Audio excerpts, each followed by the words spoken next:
Hello everyone, today I'm going to be talking to you about this book right here, Miss Peregrine's Home for Peculiar Children, the graphic novel. I'll have you know that I did read the entire trilogy and I have been putting off making this book review for way too long. I finished Library of Souls, which is the third book in the Miss Peregrine trilogy, in October of last year, and I read this, the graphic novel version of the first book, like a week later. I absolutely adore this trilogy. It's probably in my top 5 favorite series of all time. I mean, it's up there with Harry Potter, definitely. Across the Universe is up there somewhere. This is up there. I don't know. I can't rank books. You can't ask me to do that. This series follows the story of Jacob, who grows up hearing these stories from his grandfather about these kids who essentially have superpowers, like invisibility, they can fly, they have super strength, all kinds of things like that. And as a kid, Jacob's always like, it's really cool, but as he grows up, he starts to realize it's getting ridiculous. This is not a true story, it's impossible. That's essentially where it starts off. I don't read a lot of graphic novels. This is actually the first one I've actually read. And reading this book was like rereading it, but faster. I sat down and read this in one sitting in like an hour, which was awesome. You still experience it all, but it's faster, you still get everything, mostly. They cut out a few things. One thing I was worried about is the fact that the pictures are in the book itself, like the original book has like photographs in it, and I was afraid that they were going to try to draw that or something and it wouldn't be as cool. This author went out of his way to collect all of these pictures and look at them and say, what's the story behind it? Let's shove it into this world that I've created. They stuck them in there, and I liked how they did that because it still shows up the same way. It kind of has a comic book feel to it, and I enjoyed it. I will definitely be reading more graphic novels since I've picked this up. I'm gonna leave you with that. If you want to pick up this series, I'm gonna start spoiling the actual plot of the books, so if you haven't yet read Miss Peregrine, first book is called Miss Peregrine's Home for Peculiar Children by Ransom Riggs, and the second book is called Hollow City, and the third is called Library of Souls. I highly recommend reading the trilogy. This is the graphic novel version, which if you're really lazy and really don't feel like spending a lot of time on it, please do, but I mean, there is a graphic novel version, so if you really aren't into reading, I guess you could do this, and I hate to say that, but it translated really well into graphic novel in my opinion.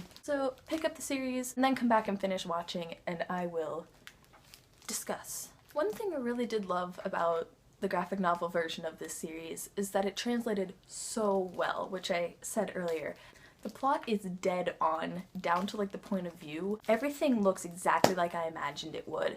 I don't know if that's just pure coincidence or if they're just described so well that you can just visualize what it's gonna look like. The characters looked the same. It was phenomenal. However, I didn't like that they cut out a few things. When we discovered that the white that was hunting them down was like absolutely stalking Jacob, they cut out most of what made that such an insane plot twist. They kept the fact that Dr. Golan was the white at the end, but they cut out the whole, oh yeah, you don't recognize me, Jacob?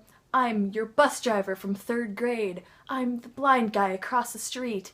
I'm also your therapist. It built up in the book, but in the graphic novel they just go, you don't recognize me? I'm your therapist. I mean, okay, it was still a plot twist, it was still there, but it didn't have the effect of you have been stalking me my whole life. I don't know. It's a minor thing, I guess, but it just wasn't as dramatic in my opinion. If you're interested in reading the graphic novel and you don't want to know what the pictures look like, I'm gonna show a couple of them and a couple aspects of it, so if that's really gonna bug you, I guess leave and come back once you've read it, but I'm not gonna like spoil, really. I mean, sort of just did with the whole they left out part of the plot thing. So first of all, I loved how they put reality in black and white. Once he's inside the loop, they put that in color. That was a ridiculously good artistic choice. It almost says like it added more color to his life because his life was so boring, so ordinary, and then he meets these people and it's like his whole world just gains color again, and I thought that was amazing actually. Can we all just appreciate what they did for Millard? He's an outline. I don't know what I expected.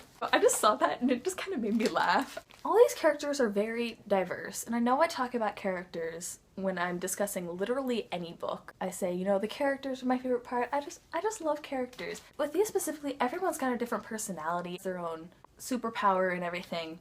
I just adored how different every single one of them was. I think Olive was probably my favorite. Oh, she's the one on the front, right there. The floating girl. She's so sweet. I like her a lot. Now that I've finished this trilogy, I do think it ended very nicely. I'm not going to spoil that because that's not what this is about.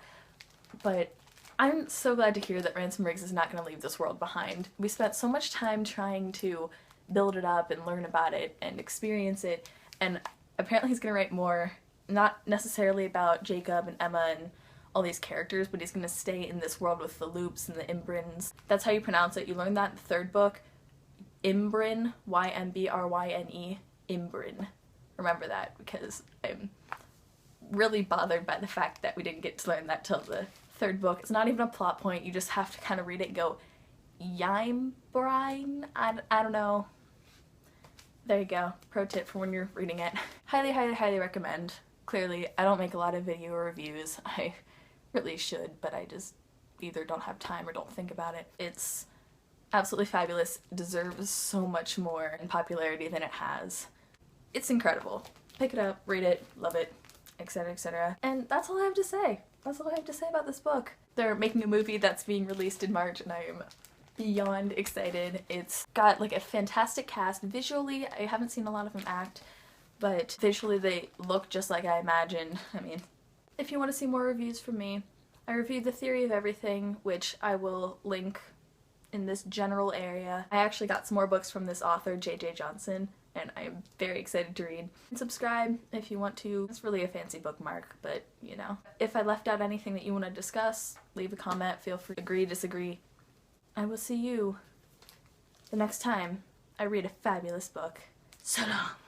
Pick up the series, and then come back and finish reading. And then come back and finish watching. It kind of symbolizes, I don't want to say symbolizes, it makes it sound like I'm like in 7th grade reviewing a book for school or something, but I mean, the third is called Library of Souls. I had to think about that. What's wrong with me? Okay. And may this forever haunt you in your sleep.